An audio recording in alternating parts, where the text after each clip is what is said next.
दोस्तों एक बार फिर से आप सभी का स्वागत है हमारे चैनल शिवराम कृपा ब्लॉग्स में।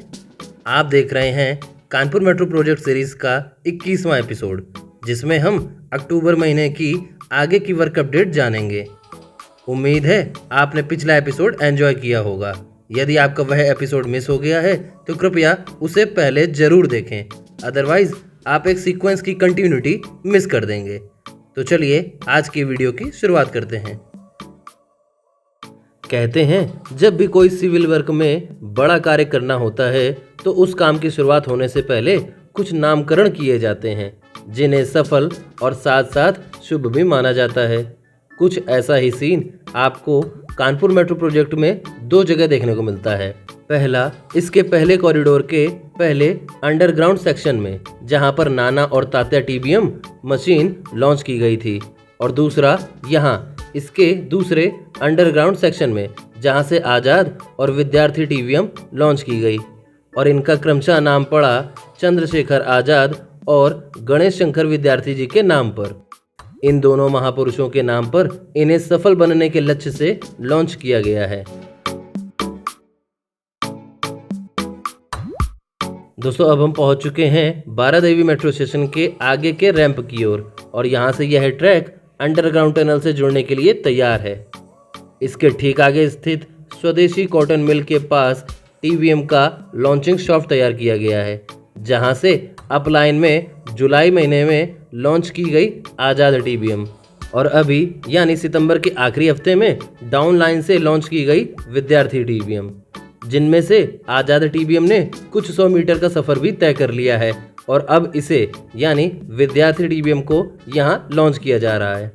दोस्तों ये दोनों टीबीएम यहाँ से बढ़ेंगी ट्रांसपोर्ट नगर मेट्रो स्टेशन की ओर, जिनमें से आज़ाद टीबीएम कुछ ही हफ्तों के अंदर ट्रांसपोर्ट नगर तक पहुँचने भी वाली है।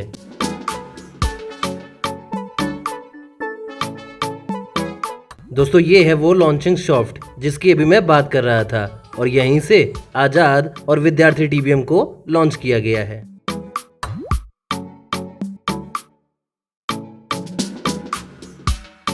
अब सवाल आता है कि ट्रांसपोर्ट नगर मेट्रो स्टेशन के आगे की टनल बनाने के लिए क्या दोबारा आज़ाद टीबीएम को ऊपर निकाला जाएगा, और क्या इसे इसके आगे के हिस्से तक खुदाई करने के लिए दोबारा इंस्टॉल किया जाएगा?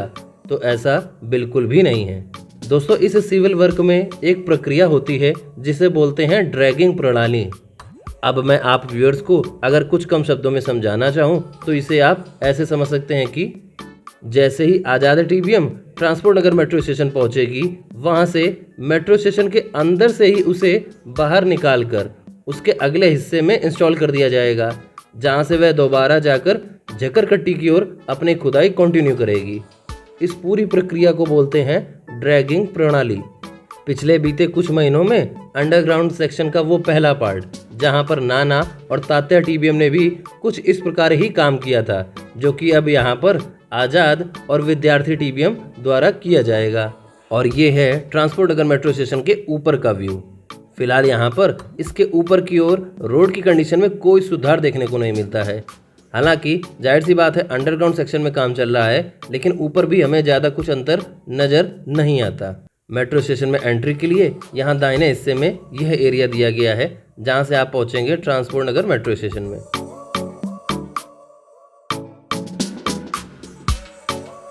दोस्तों यहाँ जमीन के नीचे से लगातार अपना काम जारी रखते हुए बढ़ रही हैं आज़ाद और विद्यार्थी टीबीएम कानपुर सेंट्रल की ओर, और उसे उस ओर बढ़ते हुए एक और मेट्रो स्टेशन से ड्रैगिंग प्रणाली द्वारा आगे बढ़ना होगा, जिसका नाम होने वाला है झकरकट्टी मेट्रो स्टेशन। और ये है कानपुर का सुप्रसिद्ध झकरकट्टी बस अड्डा। वैसे यहाँ पर भी रीडेवलपमेंट और रेनोवेशन के लिए परिवहन विभाग द्वारा लगभग 150 करोड़ रुपए का बजट प्रस्तुत किया जा चुका है। तो जिस प्रकार एक बड़े मेट्रो स्टेशन की सौगात आपको यहाँ पर देखने को मिलेगी, उसी के साथ साथ यहाँ पर आपको एक बड़े बस अड्डे की भी सौगात देखने को मिलने वाली है। हाँ, यह देखना जरूर है कि क्या वह कानपुर मेट्रो के काम की रफ्तार को पकड़ पाएगा, और मुझे तो ऐसा बिल्कुल भी नहीं लगता। इसका कारण आप खुद ही देख सकते हैं, क्योंकि कानपुर शहर में चलने वाले इस मेट्रो प्रोजेक्ट के काम की रफ्तार की तुलना किसी अन्य प्रोजेक्ट से की ही नहीं जा सकती। उसके लिए तो हमें कुछ सालों का इंतजार करना पड़ेगा। फिलहाल हम यहाँ पर बनने वाले अपने इस मेट्रो स्टेशन से ही गुजारा करते हैं। दोस्तों ये है झकरकटी मेट्रो स्टेशन का ऊपरी हिस्सा, जो कि काफ़ी ह्यूज बन चुका है और काफ़ी बड़े एरिया में फैला हुआ है। हम यह जरूर कह सकते हैं कि यह one of the centre of attraction point तो रहेगा ही, लेकिन उसके साथ साथ मेट्रो स्टेशन में आपको कुछ अन्य सुविधाएं भी देखने को मिल सकती हैं। यहाँ पर बन रहे अंडरग्राउंड मेट्रो स्टेशन में भी लगभग काम समाप्ति की ओर है और वह तहे दिल से स्वागत करने को तैयार है आज़ाद और विद्यार्थी डीबीएम का, जो कि अंडरग्राउंड खुदाई करते हुए कुछ ही महीनों में यहाँ पर पहुँचने भी वाली हैं। और वही बात जो मैंने आपको पहले भी दोहराई, यहीं से दोबारा वह ड्रैगिंग प्रणाली की मदद से बढ़ेंगी कानपुर सेंट्रल स्टेशन की ओर, और अभी हम उस ओर बढ़ रहे हैं।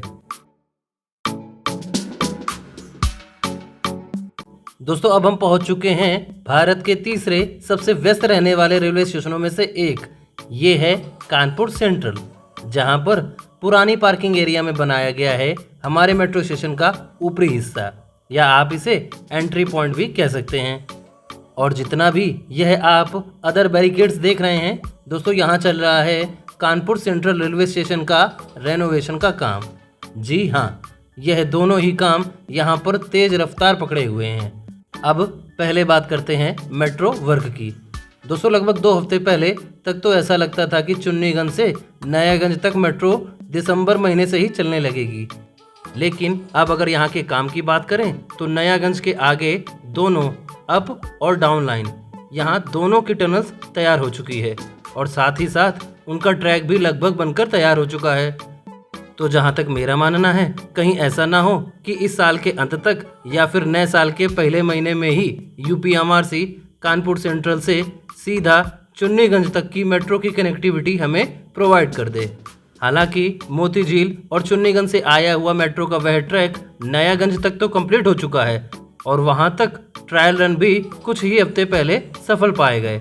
अब देखने वाली बात यह होगी कि इसे कानपुर सेंट्रल तक एक्सटेंड करते हैं या नहीं, ये तो हमें आने वाले समय में ही पता चलेगा। और दोस्तों यह जो आप चारों ओर सिविल वर्क होते हुए देख रहे हैं दोस्तों, ये है कानपुर सेंट्रल रेलवे स्टेशन का रीडेवलपमेंट। सन 1928 ईस्वी में कानपुर सेंट्रल का निर्माण किया गया था 19.5 लाख रुपए से, और आज यानी वर्ष 2024 में इसके रीडेवलपमेंट में खर्च किए जा रहे हैं लगभग 700 करोड़ रुपए, जो कि प्रधानमंत्री नरेंद्र मोदी जी के रेलवे के ड्रीम्स प्रोजेक्ट का एक हिस्सा है। और कहा कुछ ऐसा गया है कि यह बनेगा बिल्कुल एयरपोर्ट जैसी सुविधाओं से लैस, जैसे कि आप रानी कमलावती रेलवे स्टेशन देखते हैं, कुछ वैसा ही ये भी बनेगा। अब अगर मेट्रो वर्क अपडेट को अलग कर दें तो यह कह सकते हैं कि कानपुर कुछ धीमी रफ्तार से ही सही, लेकिन अपने विकास के प्रगति पथ पर अग्रसर तो है, भले ही इसकी रफ्तार कुछ धीमी ही क्यों ना हो।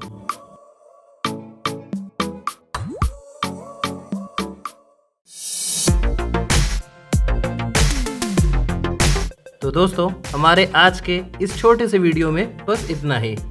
उम्मीद है आपको हमारी यह वीडियो पसंद आई होगी। और अब हम यहाँ से बढ़ रहे हैं जूही में पड़ने वाले जैन जलेबी भंडार की ओर। और जब जब मेरे कानपुर में इस रूट में आना होता है तब मैं इस जगह को विजिट करने जरूर आता हूँ। यहाँ की फेमस जलेबी और यहाँ की फेमस लस्सी मुझे दोनों ही पसंद हैं। तो बस एक हल्की सी मिठास के साथ आज के इस वीडियो को फिनिश करते हैं और दोबारा आपसे मुलाकात करते हैं लगभग 2 हफ्तों के डिफरेंस के साथ। जी हाँ दोस्तों, वीडियोस की कंटिन्यूटी अब मेरे चैनल में 2 वीक्स के डिफरेंस में होगी।